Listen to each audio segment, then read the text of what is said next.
विधिमंडळाची अनुसूचित जमाती कल्याण समिती 3 दिवसीय जिल्ह्याच्या दौऱ्यावर आहे। जिल्हा परिषद सभागृहात सदर समितीने आज विविध विषयांचा आढावा घेतला।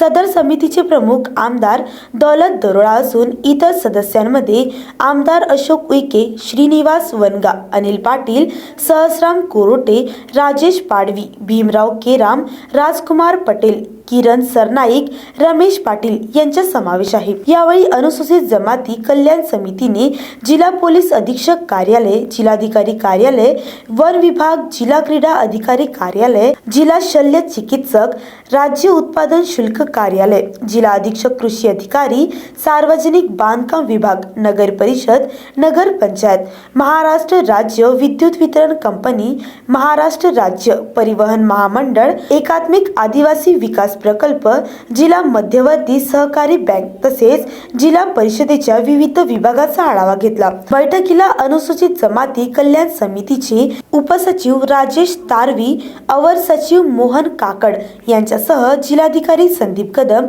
मुख्य कार्यकारी अधिकारी विनय मून, जिल्हा पोलीस अधीक्षक वसंत जाधव, नागपूर आदिवासी विकास विभागाचे अप्पर आयुक्त रवींद्र ठाकरे, निवासी उपजिल्हाधिकारी महेश पाटील, आदिवासी विकास विभागाचे प्रकल्प अधिकारी नीरज मोरे तसेच विविध विभागाचे विभाग प्रमुख उपस्थित होते।